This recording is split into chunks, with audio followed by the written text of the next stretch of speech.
पहले हमसे युद्ध करो फिर आगे जाओ। भगवान बोले मेहमानी करने आए पहलवानी थोड़े, बोले कुछ भी सही पर हमसे मिलो। भगवान ने कहा ठीक आ जाओ। तो एक एक करके भगवान ने उद्धार किया। आगे बड़े संग चाड़ूर का उद्धार किया और उसके बाद कुबड़िया पीड़ हाथी जो खड़ा था सूंड पकड़ के भगवान ने जमीन में पटका। हाथी के दांत आंत में घुस गए, हाथी की मृत्यु हुई। और उसके बाद भगवान श्याम ने छलांग लगाई, मामा कंस के पास में पहुंचे। मामा कंस कहने लगे सिपाहियों मुझे बताओ, अरे बचाओ मुझे, अरे इन दोनों को वही मार दो, मेरे पास मत आने दो, इन्हें वही मार दो।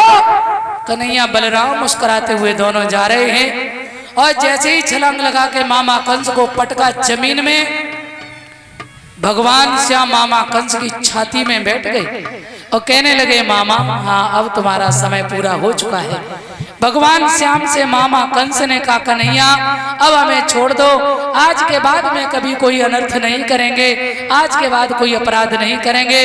भगवान श्याम कहने लगे मामा अब बचने का कोई उपाय नहीं है। अरे याद करो उस दिन की, मेरी माँ के केस पकड़ के तुमने रथ से नीचे खींचा, मेरी माँ को जेल में डाला, तुमने बहुत तकलीफें दी मेरी माँ को।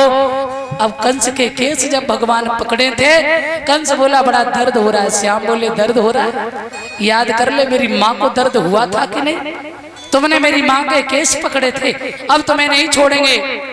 और कंस मामा बहुत प्रयास कर रहे, श्याम अब क्षमा कर दो, लेकिन ध्यान रखना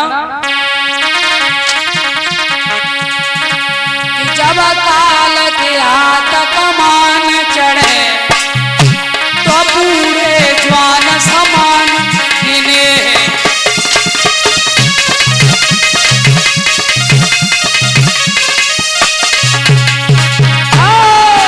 जब काल के हाथ कमान चढ़े तो बूढ़े जवान समान गिने।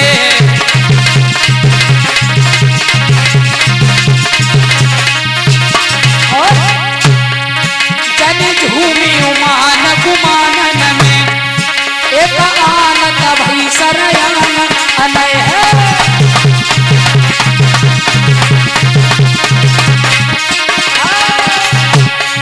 उपचार करे प्रतिकार करे हथियार दिते कछु का मन नहीं है।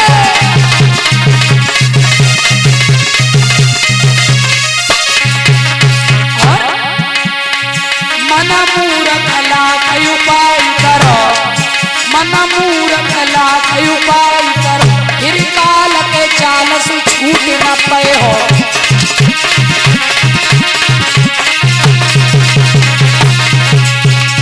जब काल के हाथ कमान चढ़े तो जो बूढ़े जवान समान गिने हैं, जन झूम उमान गुमानन में एक आन तबई सर आनन है।